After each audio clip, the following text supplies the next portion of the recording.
Brandy is in conversation with the CEO of RAK Properties. I am. I'm not so much beachside as poolside, but you can also see the ocean behind me if you're watching us on telly this morning. We are down here with the CEO of RAK Properties, Sameh Muhtadi, who conveniently for our broadcast has just released their full year results. Sameh, good morning. Good morning, good morning. Did you do that just for us? Perfect timing, huh? Perfect timing and a pretty good set of results as well. We've seen a 31% growth in revenues year on year.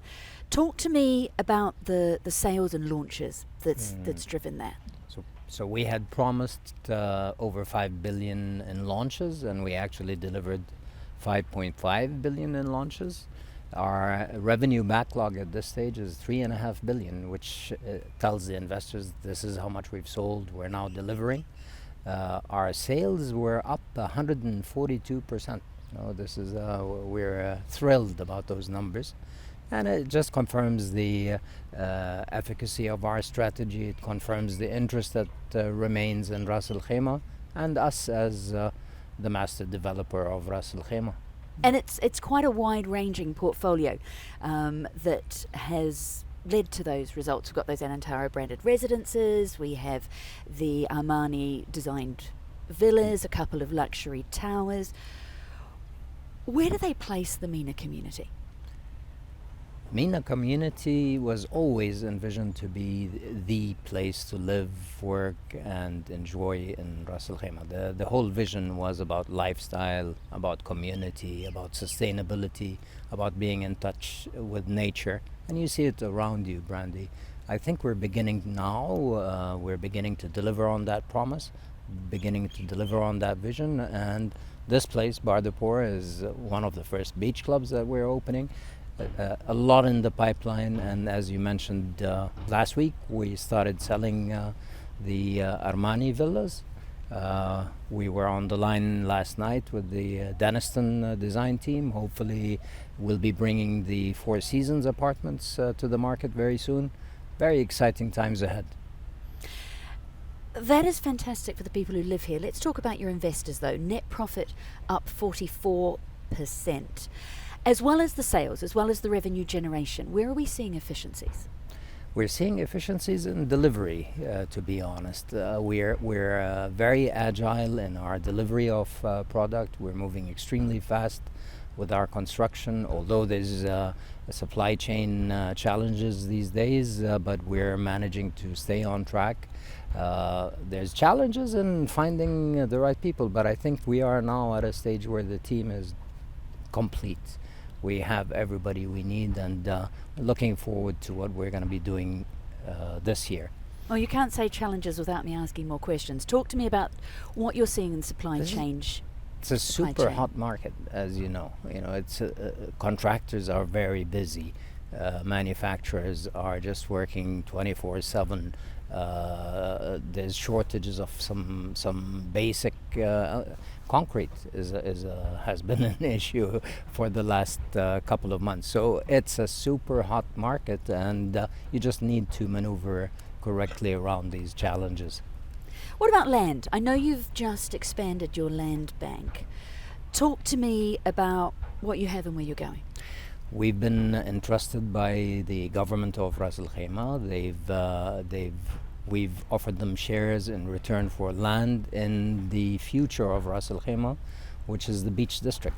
The beach district is a beautiful location just across the water from the Wynn Resort that's opening very soon. The area that they've given us is immediately next to the bridge, the new bridge that's being built that takes you to the Wynn Resort. We're going to be revealing the Strand is the name of the district. We'll be revealing that next week. In summary, 6,000 plus units. Again, a perfect place to work and live. It's pedestrian. It copies, in a way, Barcelona blocks. We've looked at controlling climate. We've looked at the parks that are going to be in that area, and some very, very impressive neighbors will be in that area. Okay, I have questions. That sounds like an entire community. Mixed use, I presume? Mixed use. Mixed use. So what are you putting in there? Residential, retail? Residential, retail, cafes, restaurants, libraries, entertainment. It's going to be very walkable. It's going to be shaded. It's going to be a beautiful part of town. Is that what you mean by climate control? Yes, yes. We've actually positioned the buildings to capture the wind tunnel effect. We've done the shading studies using AI technology, and what we've arrived at is a reduction in temperature of roughly 3.5 to 4 degrees, which is it's going to be a very interesting experiment for us. How much are you dedicating to green space, to open space in there? You can see it. You can see it around you. The Four Seasons will have roughly 70% green space. On Hayat and Mina, we're close to 65% green space.